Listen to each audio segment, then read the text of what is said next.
Tingri भागात आपण आलेलो आहे मालेगाव तालुक्यामध्ये आणि इथे तुम्ही बघताय की ही पेरूची शेती आहे. दादा नमस्कार, तुमचं नाव सांगा, आपण कुठे आलेलो आहोत? टिंगरी मालेगाव तालुका. माझं नाव विजय कृष्ण आहिरे आणि तुम्ही ही पेरूची शेती लावलेली? हो मॅडम. हे पहिल्यांदाच प्रयोग केलाय पेरूचा इथे? हो हो, मी पहिल्यांदाच. आधी काय पारंपरिक काय पीक घेत होता तिथे? पारंपरिक कपाशी, कांदे, हा, मका.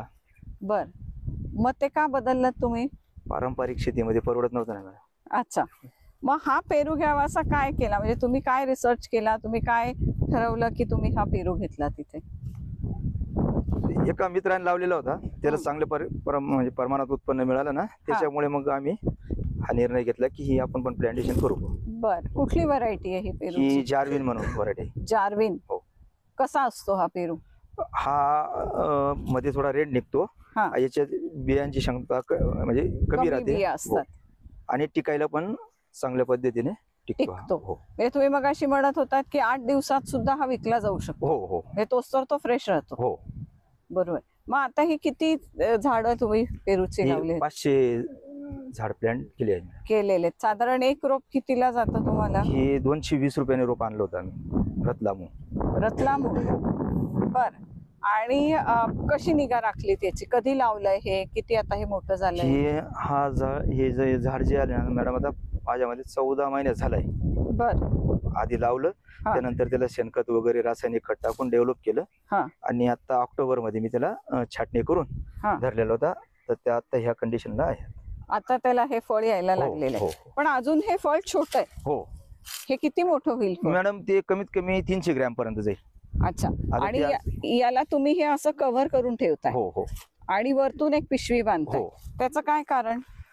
त्याचं कारण मॅडम, हे जे आळे वगैरे डंक आळे म्हणजे ते फळमाशी डंक मारते ना, त्याच्यामुळे त्याच्यात स्क्रीन पडदा म्हणजे ते खराब होत जातं.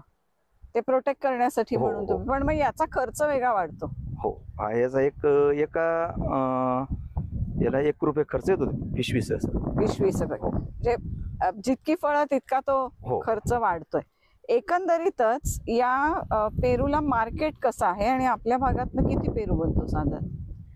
आपल्या भागात आता जस्ट म्हणजे थोडस 2 वर्षापासून सुरुवात झाली, पण मार्केट याला चांगलं आहे. म्हणजे दुसरी जी व्हरायटी आहे ना, ते 2-3 प्रकारचे, त्याच्यापेक्षा याला समजा ती त्याची जर 50 रुपयाने जात असेल तर 70-80 रुपयाने जाते.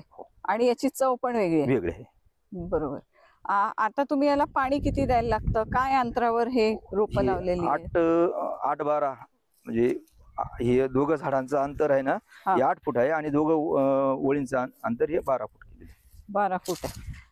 अच्छा, हे 12 फूट आहे आणि हे आहे. याच्यात काही आंतर पीक वगैरे तुम्ही घेतलेलं आहे का? नाही, काहीच घेतलेलं नाही मॅडम. आता पहिलंच वर्ष आहे, त्याच्यामुळे तुम्ही फक्त पेरू ठेवलेला आहे. इथे सुद्धा हे छोटे छोटे आपल्याला दिसत आहेत, अगदीच लहान आहेत. आता हे मॅच्युअर कधी होईल? हे हार्वेस्टिंगला कधी येईल? हे आता जे आहे फम लावलेलं आहे ना, हे माझ्या मताने अजून 20-25 दिवसात तयार होईल. तयार होऊन जाणार. आणि किती एकरवर आहे हा प्लॉट? हा 1.5 एकरवर आहे. पाणी कसं देता याला वापसा पद्धतीने 1 दिवसानंतर 2-2.5 तास पाणी देऊ राहिलं. खूप पाणी लागत नाही? खूप पाणी लागत नाही.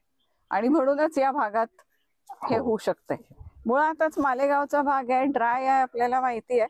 पाण्याची नेहमीच इथं वणवण असते आणि त्याच्यामुळे बहुतांश शेती ही ड्रिप इरिगेशनवर होते. 2 दिवसांनी 2 तास पाणी या पेरूला द्यायला लागतंय, म्हणून पाण्याच्या दृष्टीने सुद्धा हे पीक या परिसरात चांगलं होऊ शकतं असं या दादांचं म्हणणं आहे. आणि भावही थोडा, व्हरायटी वेगळी असल्याने थोडासा भावही याला चांगला मिळू शकतोय. कीपिंग क्वालिटी या पेरूची जास्त आहे, व्हरायटी वेगळी आहे आणि हा पहिल्यांदाच प्रयोग हे शेतकरी इथे करतायत. यांच्या प्रयोगाला यश मिळू देत अशा शुभेच्छा आम्ही त्यांना देतो.